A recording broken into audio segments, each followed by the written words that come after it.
RBI, which released its housing price index, the numbers suggest that prices are beginning to move up in certain markets, with Delhi leading the turnaround. And we have our editor, Faye D'Souza, to take us through what these numbers mean. Faye, very technical. What do these numbers mean for the home buyer?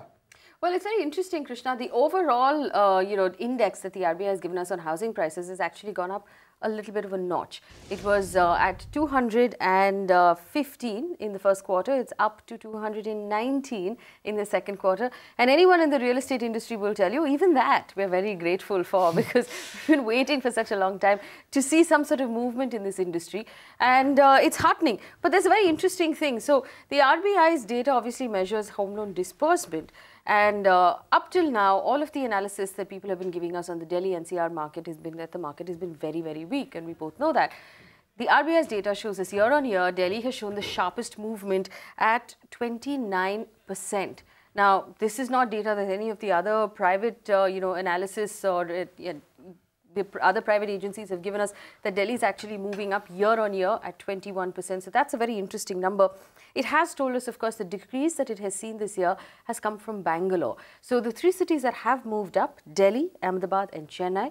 The cities that have moved downwards, that have dragged the index downwards, are Bangalore, Kolkata and Kochi. Kochi seeing the largest downward spiral. This is bad news for the Bangalore market. Now, we've known Bangalore has been very strong. It bucked the trend for the last 2 years when we saw, slowing sales across the country. Bangalore stood strong. But even the corporate numbers of listed companies in Bangalore have shown us that the last 1 quarter has been a little weak on sales. Sales are happening, not as great as it used to be, though. Bangalore seems to be slowing down. So, Faye, it's also an indicator of the kind of markets which are doing well at the moment, which means that as home buyers, now we have a clear idea of which markets are moving up, and maybe that's the market that we should be looking to invest in as well, right?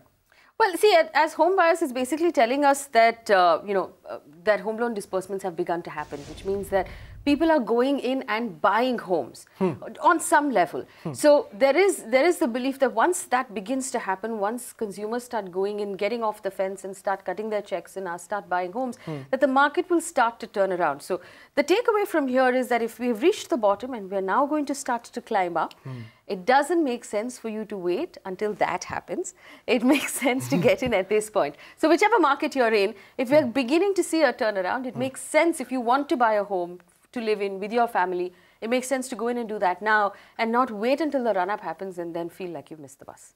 Absolutely. And to paraphrase Faye, I'd like to tell our viewers there is no point to wait until this happens.